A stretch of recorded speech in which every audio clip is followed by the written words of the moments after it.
chamado Futuro é Logo Ali. Na visão da Lidiane, o pessoal tá vendo a gente em 2000 e tralalá, e a gente está em 2022. Na sua visão, o que você tem para passar na sua percepção, uma visão futurística da contabilidade que você pode externar para a gente?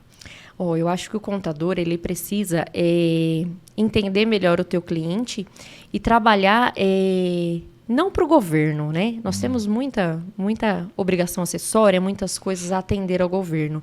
Mas a minha ideia é não ao trabalho ao governo. Claro, atender às demandas, mas não trabalhar para ele. Por quê? Muitas das vezes o escritório ele tem tanta coisa a fazer, tanto a atender ao governo, que você deixa de dar atenção ao cliente e passa a atender só ao governo. Então, hoje é obrigação tal, amanhã tal, e deixa de falar com ele.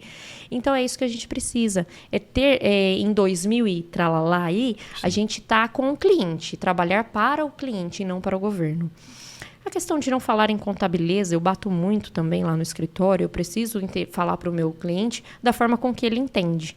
Então, vamos tentar tirar essa questão, o ativo, o passivo. Claro, nós precisamos porque é a nossa base, mas ele não precisa saber disso. Então, vamos falar de uma forma clara, trazer o cliente para a realidade dele, aliás, levar a contabilidade para a realidade do cliente. Legal. Então, eu acho que é bem isso aí em 2000 e tralalá, a gente lidar muito com o cliente de uma forma bem humanizada mesmo, para ele trazer nós para dentro da empresa dele. Sim, e é importante você dizer isso daí, a gente está no meio tecnológico, né? Exato. O 2000 tralalá vai estar vendo a gente em holograma, sei lá, mas a pandemia nos mostrou, né, principalmente agora em 2022, que voltando, eu não conseguiria fazer isso daqui de uma forma mais excelente, lógico que eu conseguiria por live, mas o presencial, né?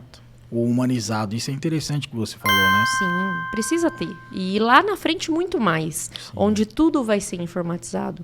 Então, o contador não é só a questão dali de atender ao fisco. Claro, a gente precisa atender ao fisco, que é a nossa base. Sim. Mas a gente precisa muito mais atender ao cliente. Tá, dizendo isso, pegando esse gancho, o pessoal fala, mas a gente atende o fisco num grande percentual do nosso mês aí, né?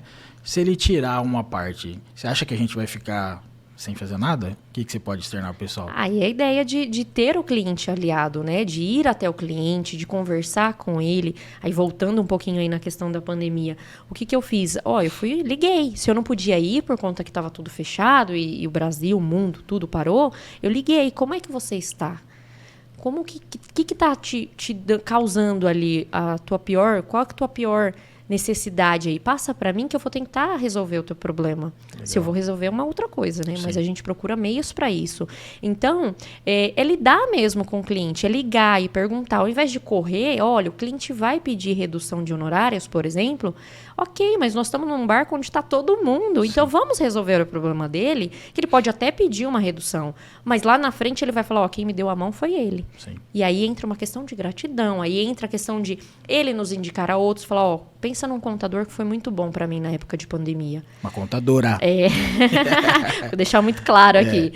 E o cliente não é só um número. Sim. Então, lá para nós, no escritório Me Conte, o cliente, ele tem nome e CPF. Então, ele tem além da empresa. Que legal. Então, não é só um número, não é empresa 700, empresa 800, não é. É o fulano de tal, da empresa tal, com o CPF. Ele tem um sonho. Ele entrou ali, ele está ali com a empresa dele porque ele tem um sonho. Sim. Então, se eu tratar ele só como um número, isso não vai mudar nada na vida dele. Entendi. Então, eu quero tratar ele como uma pessoa mesmo. Perfeito. Não pode